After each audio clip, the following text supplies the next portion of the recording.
That one. I put it on this side. There you go. That's what we're doing.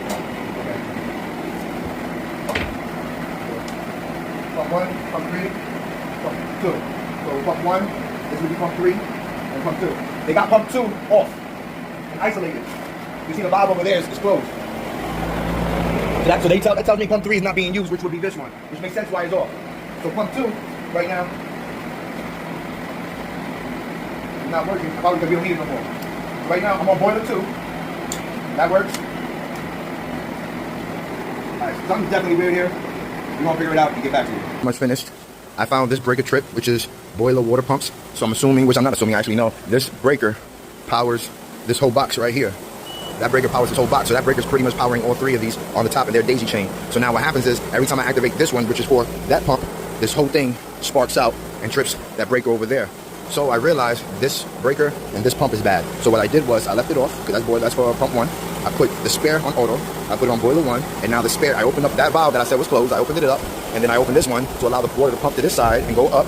And now we're running on the spare, and boiler 2 still has this boiler 2 pump, but right now we're running on the spare. So we'll do that, we'll take the information on the pump. I would like to change the line starter as well, and we'll go from there.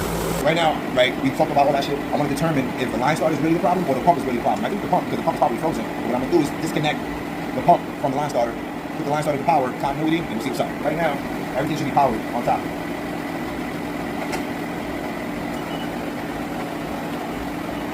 There you got power on top. Power on top. Power on top. I just want to make sure I got power on the bottom. So what I'm going to do, that's okay. I'm going to take out the wires on the bottom.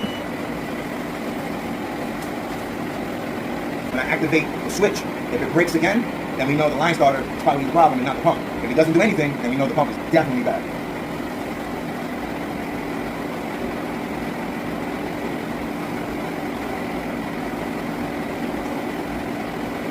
So we know the pump is not connected, so I can do anything with the valve closed, just in case somebody's like, oh, the valve is closed, how you put valve to the pump? There's no power to the pump, goes to the pump wire.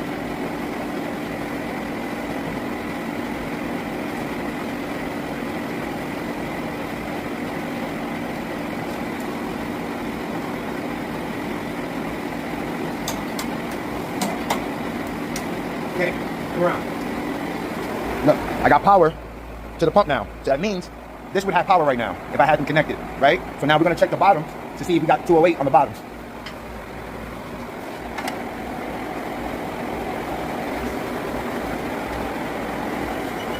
Keep the meter, 208. We got our 208 there. Our 208 there. Pump is bad. And there you go, pump is bad.